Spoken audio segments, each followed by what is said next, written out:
It was a cold December night, just a week before Christmas. My family always spends Christmas at a summer house in the Hamptons, New York. The Hamptons are usually quiet this time of the year, as most of the homes are owned by wealthy people who spend the holidays at one of their other properties.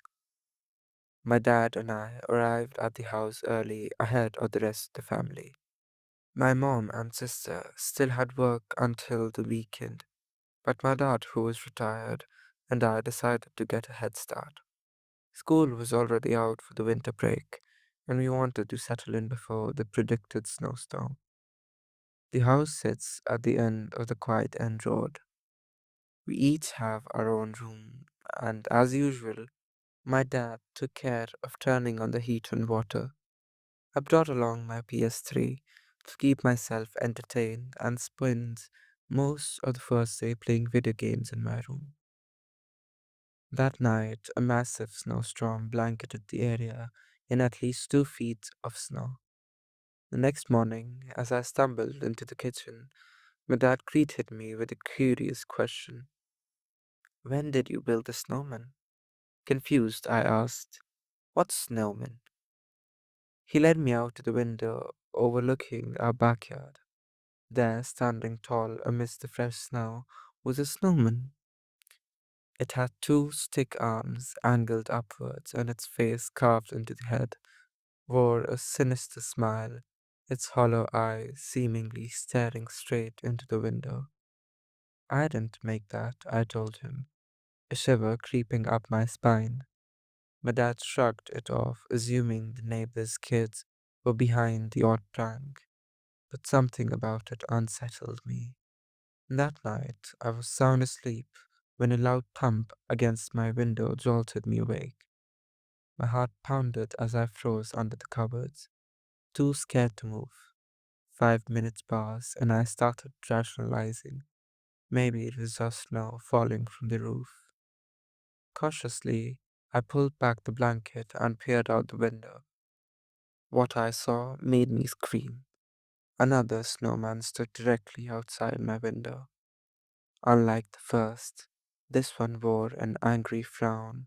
Its arms, jagged and gnarled, seemed to reach out towards me. I screamed for my dad, and he came rushing into the room, pointing to the window. I stammered, look, it's right there. The first time, my dad wasn't as dismissive. He promised to speak with the neighbors in the morning. I was too terrified to sleep in my own room after that and spent the rest of the night in my sister's room. The next morning, my dad went next door to confront the neighbors, but the house was empty. No cars in the driveway, no signal of life.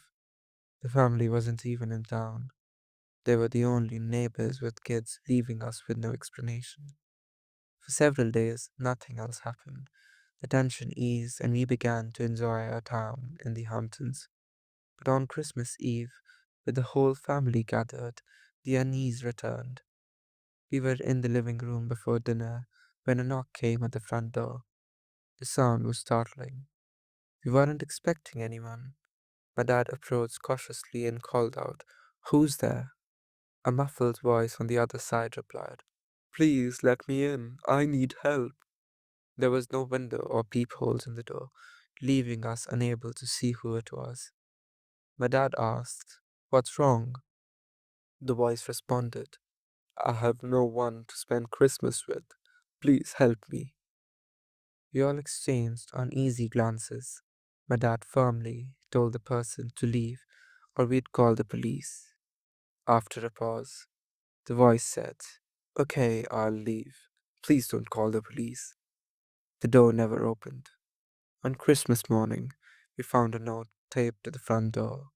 It read, I just wanted to have a little fun.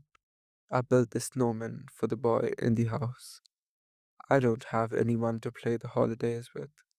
The note's vague, haunting tone left us deeply unsettled. Whoever left it was clearly unstable, whether their intentions were harmless or dangerous. We were grateful we never opened that door on Christmas Eve. To this day, the memory of the snowman and the stranger at the door still sends chills down